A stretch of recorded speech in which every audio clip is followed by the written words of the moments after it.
양자역학 이론이 1900년대 등장하면서 많은 물리학적, 화학적 현상을 설명할 수 있었습니다.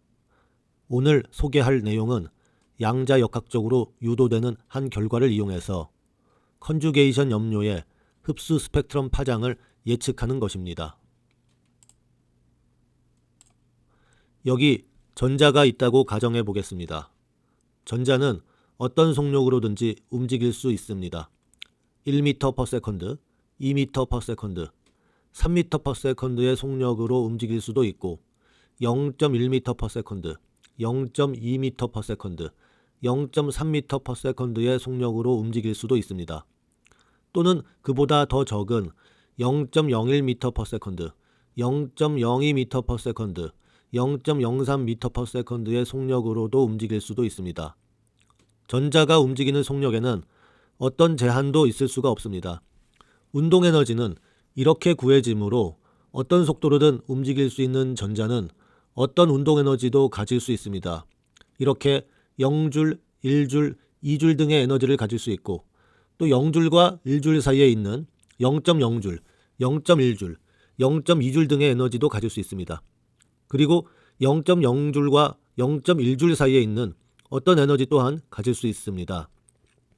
즉 전자는 이 수직선 위에 어떤 값의 에너지든 가질 수 있습니다. 이처럼 에너지가 연속적이라는 개념은 20세기가 시작되기 전 과학계에서 일반적으로 받아들여지고 있던 사실이었습니다. 따라서 에너지 간격이 아무리 작아지더라도 에너지는 연속적이라고 생각을 했습니다. 그러나 20세기가 시작되면서 과학자들은 기존에 생각했던 것처럼 에너지 간격은 연속적이 아니라 불연속적이라는 사실을 알게 됩니다. 이처럼 에너지 간격이 큰 거시적 관점에서는 연속적으로 보였을지라도 에너지가 작은 미시적 관점으로 들어가 보면 사실은 불연속적이었던 것이죠. 예를 들어 이러한 1차원 상자 안에 갇혀서 좌우로만 움직일 수 있는 전자가 있다고 가정해 보겠습니다. 전자의 질량은 m이고 상자의 길이를 l이라고 했을 때 이 전자가 가질 수 있는 운동에너지는 다음과 같은 수식에 의해 결정됩니다. 여기서 h는 플랑크 상수라고 해서 이와 같은 값이고요. n은 양자수라고 불리는 1보다 큰 정수입니다. n이 1일 때 전자의 운동에너지는 다음과 같이 주어집니다. n이 2일 때 전자의 운동에너지는 다음과 같이 주어집니다. 이 값을 수직선 위에 표시하면 이렇게 표시할 수 있습니다. n이 2일 때 전자의 운동에너지는 이렇게 되고 이 값은 수직선 위에서 여기에 해당합니다. 전자는 이 사이에 있는 운동에너지를 가질 수 없습니다. n이 3일 때 전자가 가질 수 있는 운동에너지는 이렇게 되고 여기에 표시되면 역시 이 사이에 있는 값은 가질 수 없습니다. 이후로도 계산을 해보면 전자는 특정 에너지만 가질 수 있다는 사실을 알 수 있습니다. 에너지 수식선을 이렇게 세로로 나타내도록 하겠습니다. 그리고 이 중에서 에너지가 0인 지점과 함께 전자가 가질 수 있는 에너지 준위만 나타내면 다음과 같이 나타낼 수 있습니다. 전자의 에너지가 가장 낮을 때 전자는 이 에너지 준위에 머물고 있습니다. 높은 에너지 준위와 낮은 에너지 준위 사이의 간격에 해당하는 델타 E가 빛 에너지로 주어지면 전자는 빛 에너지를 흡수해서 높은 에너지 준위로 올라갈 수 있습니다. 두 에너지 준위 사이의 간격 델타 E는 높은 에너지 준위의 에너지에서 낮은 에너지 준위의 에너지를 빼서 구할 수 있습니다. 이 에너지가 빛의 에너지와 같을 때 전자는 낮은 에너지 준위에서 높은 에너지 준위로 올라갈 수 있고 이러한 조건을 공명이라고 합니다.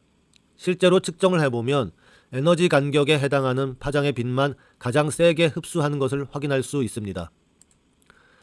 만일 상자 안에 전자가 여러 개라면 어떻게 될까요? 전자는 같은 에너지 준위에 두 개밖에 있을 수 없으므로 나머지 전자는 높은 에너지 준위에 있을 수밖에 없습니다. 이처럼 한 에너지 준위에 두 개의 전자만이 존재할 수 있는 원리를 파울리의 베타 원리라고 합니다. 이런 경우에는 이 에너지 준위에 맞는 빛이 들어올 때 전자는 높은 에너지 상태로 올라갈 수 있습니다. 이 에너지 간격은 밑의 에너지 간격보다 더 크기 때문에 입사되는 빛의 파장은 더 짧아지게 됩니다. 양자역학 이론으로부터 유도되는 이러한 결과는 실험을 통해서 대략적으로 확인할 수 있습니다. 보시는 바와 같은 세 가지 종류의 염료를 사용해서 앞서 보셨던 결과를 확인할 수 있습니다. 여기 세 가지 염료를 보시면 단일 결합과 이중 결합이 번갈아 가며 존재한다는 사실을 알 수 있습니다. 이중 결합 중 하나는 시그마 결합이라고 하고 나머지 하나는 파이 결합이라고 부릅니다. 따라서 맨 위에 있는 염료에는 6개의 파이 전자가 존재하고 가운데 염료에는 8개, 맨 밑에 있는 염료에는 10개의 파이 전자가 존재합니다. 이중 결합과 단일 결합이 교대로 되어 있는 구조를 컨주게이션 구조라고 하고 파이 전자는 이 컨주게이션 구조 어디에서나 존재할 수 있습니다. 마치 1차원 상자 안에 갇혀있는 전자처럼 이 컨주게이션 구조를 따라서 자유롭게 움직여 다닐 수 있습니다. 맨 위에 있는 염료에서 전자가 자유롭게 움직여 다닐 수 있는 컨주게이션 구조의 길이는 이 결합의 평균 길이가 0.139 나노미터이므로 총 0.834 나노미터가 됩니다. 같은 방식으로 나머지 염료에 대한 컨주게이션 길이를 구해보면 각각 1.11 나노미터, 1.39 나노미터가 됩니다.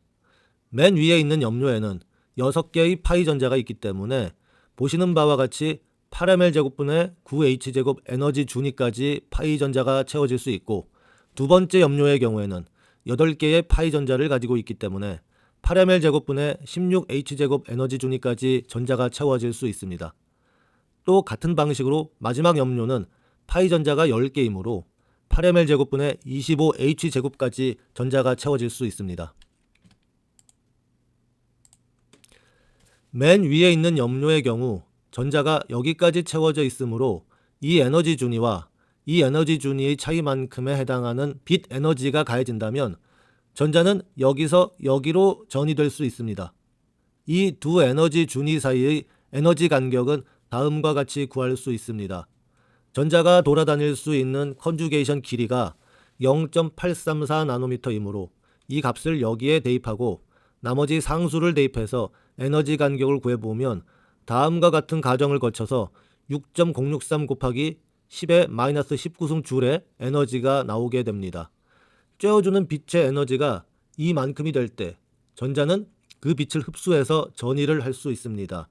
이 에너지에 해당하는 빛의 파장은 다음 식을 이용해서 구할 수 있습니다. 여기서 구한 에너지를 대입하고 나머지 상수를 대입해서 빛의 파장을 구해보면 328 나노미터가 나오게 됩니다. 같은 방식으로 두 번째 염료의 흡수 파장도 계산할 수 있습니다. 두 번째 염료의 경우 전자는 8ml 제곱분의 16H 제곱까지 채워져 있으므로 이 에너지 준위와 이 에너지 준위의 차이만큼에 해당하는 빛 에너지가 주어진다면 빛을 흡수해서 전자전이가 일어날 수 있습니다.